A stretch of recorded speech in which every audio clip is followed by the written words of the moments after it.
Hi, everyone. I hope you're having a lovely weekend. Friday was an overall decent day for the stock market. We'll give it a start with the Russell 2000. You can see the Russell 2000 close higher from where it opened, up 0.52% on the day. Volume was lower than the day before. Overall, Russell 2000 is still trending well above that 50-day moving, not well above, but firmly above the 50-day moving average.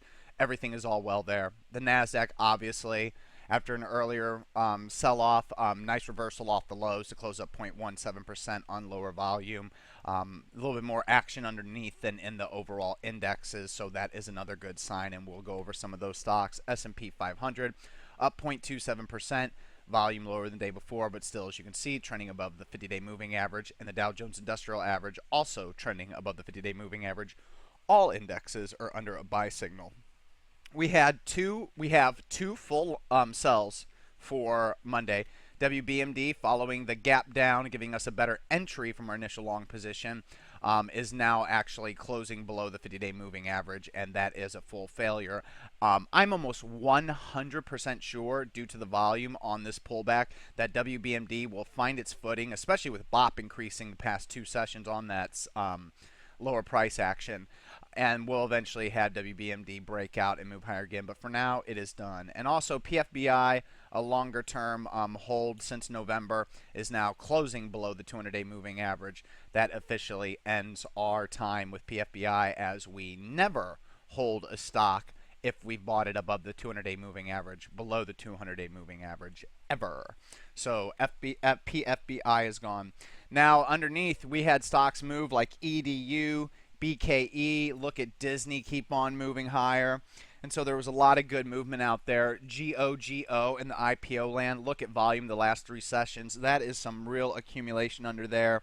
We had some speculative movements of new breakouts like ZHNE. That's a very, very strong technical pattern. Yoku followed through on its update pocket pivot point signal yesterday, so that was some good follow-through action.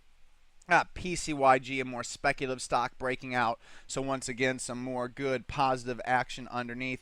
You have REE, for instance, and not MCP necessarily, but REE coming off the lows on very strong volume the past few sessions. So REE is out there chugging along. You have KRO off the longs on very strong volume, so that looks good. You have ALOG breaking out on very heavy volume.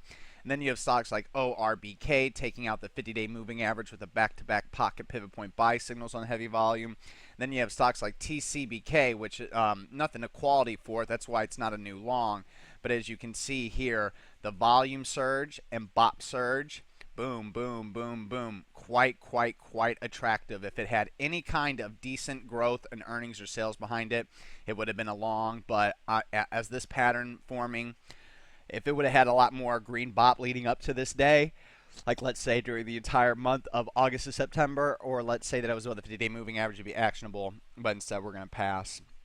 Two new longs tonight. One is a long that we've already tried before, CGG. This time CGG is breaking out above not only the 50-day moving average, but the 200-day moving average. Looks like quite a large price move, but as you can see on a 2-day chart, it's just overall an excellent move off the lows. And as you can see on a weekly, that's a very, very solid bottoming, if you could say, pattern forming here from April to September.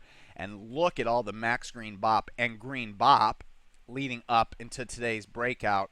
And the breakout is coming following back-to-back pocket pivot point buy signals, and is coming on the strongest volume of the entire basing period.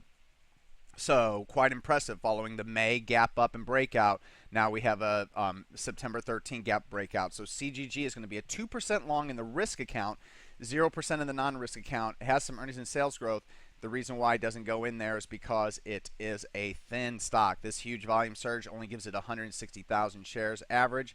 And as you can see, this stock averages only right around 20 to 25,000 shares on an average daily volume. So CGG is going to be good to go. I think I'm going to work a limit.